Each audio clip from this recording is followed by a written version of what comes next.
Hoy vamos a hablar de los arquetipos sistémicos, pero antes de entrar en ese mundo vamos a revisar sus bases teóricas, ¿sí? Para entender un poco su procedencia.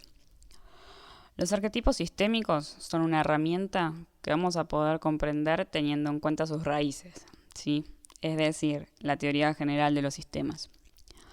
Uno de los principales referentes de esta teoría fue el biólogo y filósofo austríaco Bertalanffy, cuyas obras con respecto a esta teoría se dieron a conocer alrededor de los años 50, después de la Segunda Guerra Mundial.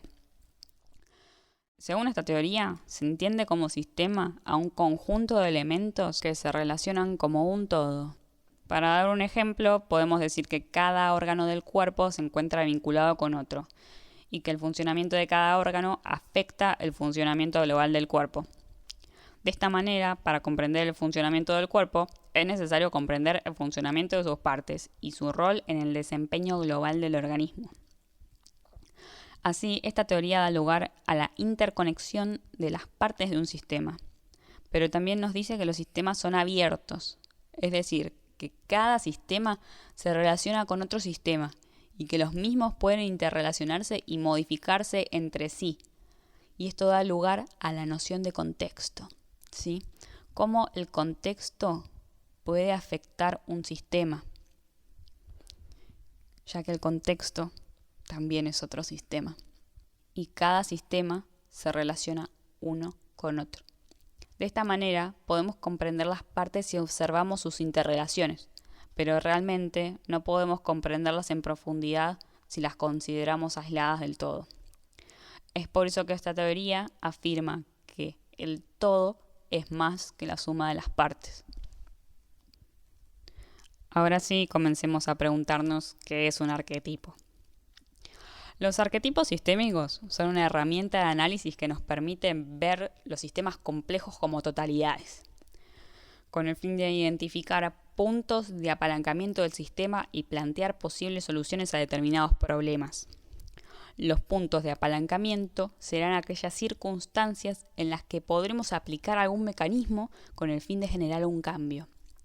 Estos arquetipos nos invitan a romper con el pensamiento simplista, ¿sí? El pensamiento de causa y efecto, para prestarle atención a las diferentes interrelaciones entre los elementos del sistema e identificar posibles procesos de cambio. De esta forma se crean diagramas sistémicos para identificar círculos de influencia, es decir, en qué elementos o variaciones uno puede influir, y además identificar los patrones que se repiten una y otra vez. Podemos decir que es relativamente sencillo explicar aquello que ya sucedió, pero eso nos puede dar más herramientas para predecir sucesos futuros e intervenir o no en ellos. Debemos entender que así como recibimos influencia del contexto, también nosotros ejercemos influencia sobre él. Como se muestra en el gráfico, la teoría de los sistemas identifica un input que es modificado a través de un proceso, también llamado caja negra, mediante el cual se obtiene un output como resultado del mismo en un entorno contexto determinado. Ahora bien, existe el proceso de retroalimentación que observa lo sucedido anteriormente y establece las medidas correctivas pertinentes con el fin de poder planificar, organizar, ejecutar y delegar con mayor eficacia los diferentes procesos. Es importante entender que la retroalimentación puede ser un elemento compensador o reforzador.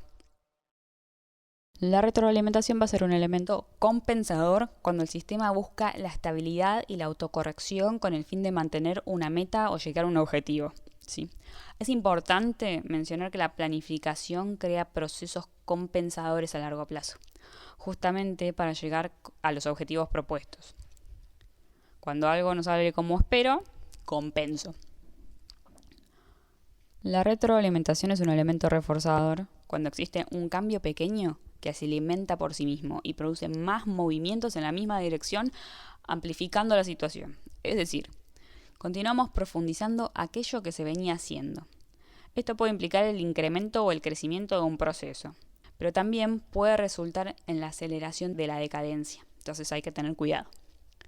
Generalmente esta retroalimentación está asociada a círculos viciosos o virtuosos. Una vez comprendida la existencia de estos dos tipos de retroalimentación, vamos a pasar a abordar los diferentes arquetipos sistémicos. ¿Sí? El primer arquetipo es el arquetipo que se denomina compensación entre proceso y demora. Este arquetipo aparece cuando un grupo de personas ante una situación particular persiguen un nuevo objetivo. Entonces, ante condiciones reales, realizan una acción correctiva porque quieren generar un cambio. Quieren llegar a una nueva condición real. Esta acción correctiva puede ser igual a la implementación de un nuevo proceso, una nueva idea, etc. Ahora, ¿qué pasa? A esta acción correctiva le va a llevar un tiempo modificar las condiciones actuales. Entonces, hay que tener muy presente este arquetipo, ya que tenemos que ser conscientes de esta demora. De lo contrario, se podrían realizar más acciones correctivas de las necesarias al pensar que la primera idea no dio resultado. Entonces realizamos otra acción correctiva que creemos que tampoco da resultado y así sucesivamente. Esta agresividad con la que se intenta modificar la condición actual puede traer inestabilidad. Tenemos que entender que lleva su tiempo ver los cambios. Este arquetipo es puramente compensador, como lo vamos a poder apreciar en el siguiente ejemplo. En este ejemplo, la condición real es que el agua está fría. Entonces aumento el giro del grifo de agua caliente. Y después de un tiempo, después de que existe una demora, el agua se torna menos fría. ¿Sí? Es importante aclarar que cuando armamos arquetipos no debemos usar las palabras aumento, disminución, más o menos dentro del gráfico, ¿sí? Los signos son los que deben guiarnos para comprender el arquetipo e identificar si es reforzador o compensador.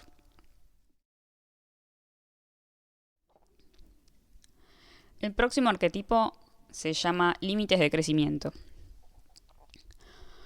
Se da cuando un proceso reforzador, amplificador, se pone en marcha para producir un resultado deseado. De esta forma aumenta el éxito del proceso, pero también genera efectos secundarios inadvertidos, manifestados en un proceso compensador que atentan contra el éxito. Así, después de un auge inicial, el crecimiento se detiene. Esta estructura suele frustrar cambios organizacionales que al principio ganan terreno y después colapsan. En este caso, el punto de apalancamiento se encuentra en el círculo compensador. Este es el círculo que debemos trabajar, no en el reforzador. Para cambiar la conducta del sistema hay que modificar el patrón limitativo. Esto puede implicar opciones que no se habían considerado, nuevas normas, nuevas formas, etc. Debemos entender que siempre habrá más procesos limitativos. Cuando se elimina o debilita la causa de limitación, el crecimiento vuelve hasta que aparece otro proceso limitativo. Vamos a ver un ejemplo. En este ejemplo, una firma crece rápidamente hasta alcanzar un tamaño que requiere aptitudes administrativas más profesionales y mejor organización formal. En este momento, la empresa está en una condición de desarrollo, que implica más cantidad de tareas y la necesidad de más cantidad de tareas implica más desarrollo. A su vez, más desarrollo implica una necesidad de mayor capacidad administrativa, pero esto requiere tiempo para capacitación, incorporación del personal, etc., lo cual limita el desarrollo exponencial del proceso reforzador. A continuación vamos a ver el tercer arquetipo, que se denomina desplazamiento de carga. En este caso, la organización identifica los síntomas de un problema determinado. Es por eso que implementa una solución sintomática, es decir, una solución a corto plazo para dejar atrás los síntomas de forma temporal. Los resultados inmediatos de aplicar esta solución aparentemente son positivos, pero el problema persiste y se generan efectos laterales. Estos efectos dificultan aún más la implementación de la solución fundamental, que es la solución que ataca el problema de raíz. La solución fundamental, como se ve en el gráfico, cuenta con una demora, y esto quiere decir que sus efectos tardan más en evidenciarse. Es importante entender que las soluciones fáciles solo apalancan los síntomas y dejan intacto el problema subyacente. se pueden aplicar soluciones sintomáticas con el fin de ganar tiempo, mientras se trabaja en la solución fundamental. Por eso es importante conocer este arquetipo, para usarlo como herramienta para ganar tiempo mientras se ataca el problema de raíz. Ahora vamos a ver un ejemplo. El síntoma del problema es el dolor de panza. Entonces, me duele la panza y comienzo a consumir analgésicos. Estos analgésicos disminuyen el dolor de panza y ahí tenemos el primer círculo compensador. Ahora, yo sé que debería ir al médico por el dolor de panza, que sería la solución fundamental para entender qué causa el dolor y atacarlo. Pero eso lleva una demora, ya que hay que sacar turno, etc. Entonces, a más dolor de panza, yo voy a ir al médico. Y si voy al médico, me va a doler menos la panza por atacar el problema fundamental. Y ahí veo el segundo círculo compensador. Ahora, en el transcurso entre tomar analgésicos e ir al doctor, ¿sí? En ese tiempo, yo puedo tener efectos laterales. Es decir, si tuviera una apendicitis, seguiría teniendo dolencias y la enfermedad se profundizaría, ¿sí? Y ahí veo el círculo reforzador. A continuación vamos a pasar al cuarto arquetipo, que se llama desplazamiento de la carga hacia la intervención, ¿sí? Este arquetipo se utiliza cuando la organización evidencia los síntomas del problema y da lugar a una intervención externa para tener una solución a corto plazo. Es decir, llama a alguien externo a la organización. Ahora, esta intervención de alguien ajeno a la organización se lleva a cabo tan eficientemente que los propios integrantes del sistema nunca aprenden a afrontar el problema por sí mismos. Entonces hay que tener presente que se debe limitar a una única intervención externa para solucionar el problema a corto plazo, mientras se capacita a los miembros de la organización para desarrollar su propia capacidad, lo cual sería la solución interna. Así la organización sería más efectiva a futuro. Vamos a ver un ejemplo, ¿sí? En este ejemplo, los empleados no saben configurar un programa, ¿sí? Lo que genera incertidumbre porque realmente lo necesitan. Entonces le piden ayuda al equipo de sistemas. Y esto reduce la incertidumbre en los empleados. Como administrador, ante la incertidumbre, tendría que implementar un proceso de capacitación, lo cual lleva tiempo, pero así solucionaría el problema fundamental. En la brecha entre pedir ayuda y la capacitación, las aptitudes de los actores internos mostrarían dependencia del equipo de sistemas, ¿sí?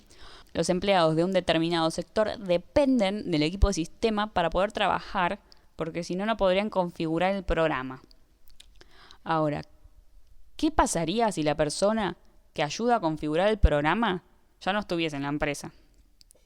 Tendríamos un problema mayor, ya que ninguna persona del equipo adquirió aptitudes para instalar determinados programas. Entonces la solución interna es capacitar al equipo para que sepan hacer esa tarea por sí mismos.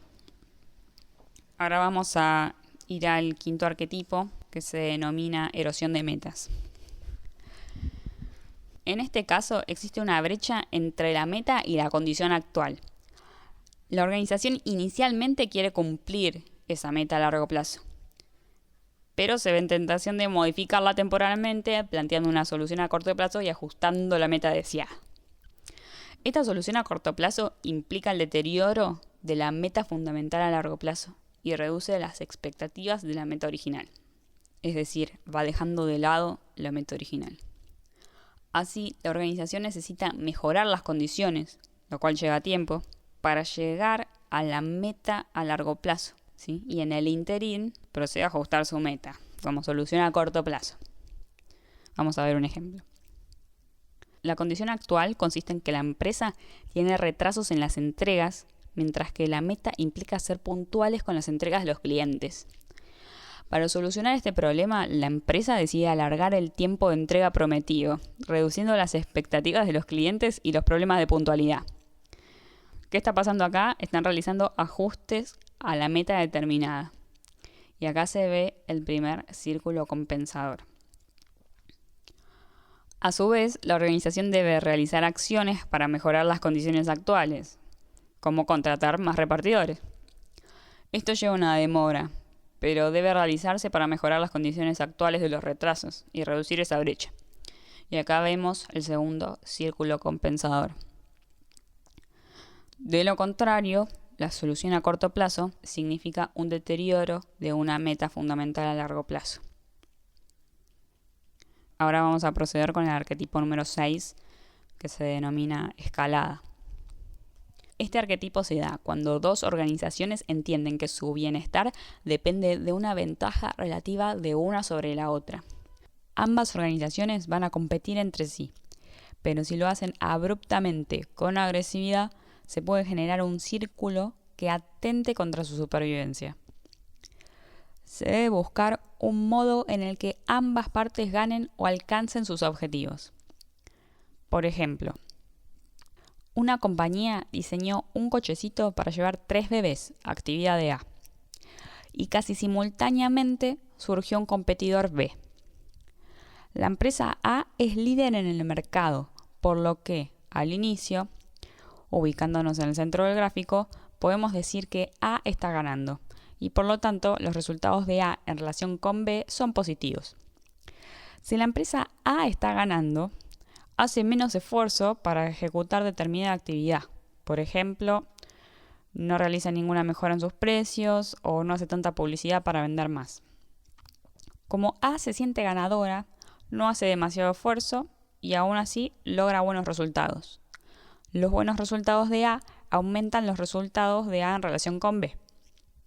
Ahora, como está ganando A, la empresa B va a aumentar su actividad. Va a mejorar sus precios o va a aumentar su publicidad, ¿sí? Al aumentar su actividad competitiva, van a aumentar los resultados de B y se van a reducir los resultados de A en relación con B. Hay que tener cuidado de no convertir estos círculos compensadores en reforzadores. A este punto, como la empresa A se siente amenazada, va a aumentar su actividad, aumentando sus resultados para aumentar los resultados de A en relación con B. Esto podría llevar a una nueva reducción de precios de la empresa B y nuevamente lo mismo haría A y la supervivencia del cochecito triple podría comenzar a ser dudosa. Es por eso que se debe buscar un modo en el que ambas partes ganen o alcancen sus objetivos, ya que su bienestar depende de la ventaja relativa de una sobre la otra. Vamos a seguir con el arquetipo número 7, que se llama éxito para quien tiene éxito. En este arquetipo, dos actividades compiten por los mismos recursos limitados. Al aplicarle mayores recursos a una actividad, esta tendrá mayor éxito, mayor respaldo y la otra actividad se queda sin recursos. En este caso se debe buscar una meta abarcadora de logro equilibrado de ambas opciones. En algunos casos se debe romper o debilitar el abonamiento entre ambas para que no compitan por el mismo recurso limitado, ¿sí? Vamos a ver un ejemplo. Este ejemplo muestra la relación entre la vida familiar y laboral. Entonces, tenemos marcados en el gráfico el éxito laboral A y el éxito familiar B. En este caso, la persona le asigna más tiempo al trabajo A, lo que genera más éxito laboral, y le asigna más tiempo a A y no a B. Es decir, la persona asigna menos tiempo a su familia, lo que puede generar problemas familiares. Estos problemas suelen generar rechazo por volver a casa, y la persona se queda trabajando todavía más y descuidando la vida familiar. Por lo que a menor éxito familiar, continúo teniendo más asignación de tiempo al trabajo A y no a la familia. De esta manera obtengo dos procesos reforzadores. Recordemos que este arquetipo se llama éxito para quien tiene éxito, por lo cual no busca un equilibrio entre ambos polos. Este arquetipo nos enseña que hay que buscar una meta abarcadora de logro equilibrado de ambas posiciones. ¿Sí? Ahora vamos a proceder con el arquetipo número 8, que se llama tragedia del terreno común. Este arquetipo se da cuando las empresas utilizan un mismo recurso que es limitado y se centran únicamente en las necesidades individuales. Al principio son recompensados, pero con el tiempo se da una disminución de sus ganancias y por lo tanto aumentan sus esfuerzos, ¿sí? Al finalizar agotan o erosionan el recurso. Es por eso que se debe administrar el terreno común educando a todos y creando formas de autorregulación y presión de las partes mediante mecanismos de regulación. Vamos a ver un ejemplo.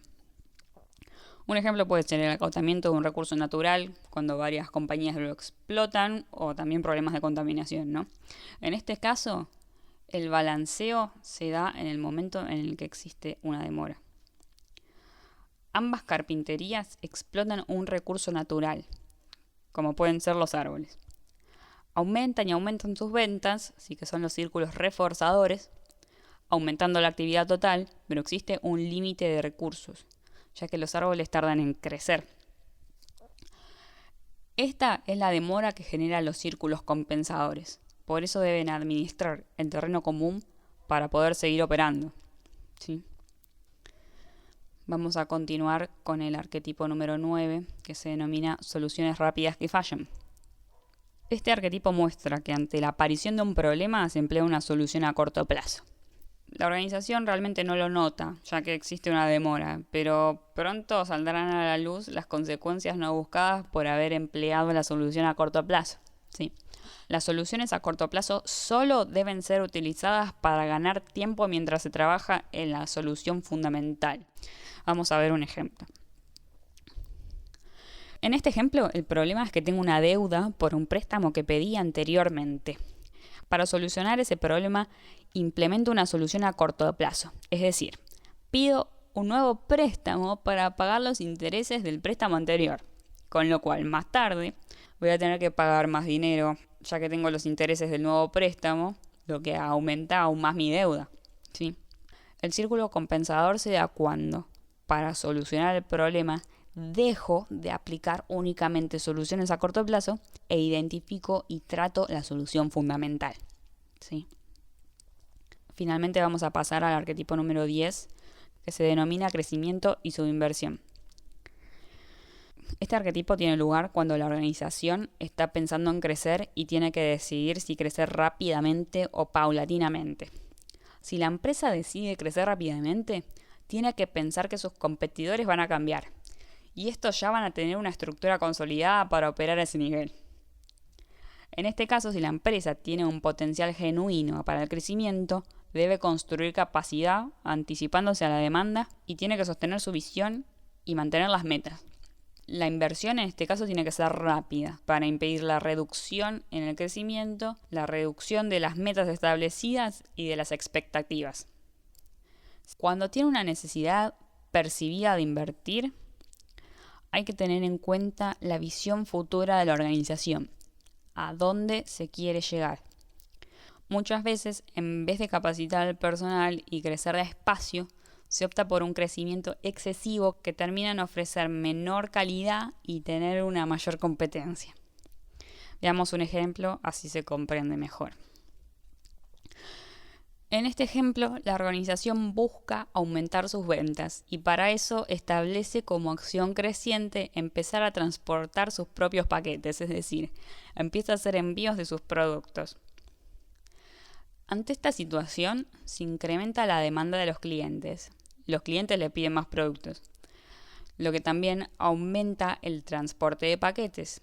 Y acá vemos el círculo reforzador. Ahora bien, con una alta demanda de clientes se incrementa el tiempo de respuesta de atención, lo que va a reducir la demanda de los clientes. Y ahí analizamos el primer círculo compensador. Ahora, vamos al último círculo compensador. Si se incrementa el tiempo de respuesta de atención, la organización va a requerir mayor inversión para llegar al tiempo de atención deseado. A mayor necesidad de inversión, la organización realiza mayor inversión en automóviles, lo cual, con una demora de por medio, aumenta su capacidad por tener más bienes de uso, más automóviles. Y eso disminuye el tiempo de atención actual al cliente. Bueno, con este último arquetipo finalizamos el recorrido por los 10 arquetipos sistémicos, ¿sí? sepan utilizarlos como herramientas de análisis para identificar los puntos de apalancamiento de un determinado sistema y plantear posibles rumbos de acción. Entiendan que son sistemas que operan como un todo y que debemos intentar comprender las interrelaciones de las partes para intervenir en el sistema. Cada sistema se relaciona con otros sistemas, por lo cual hay que tener presente el contexto.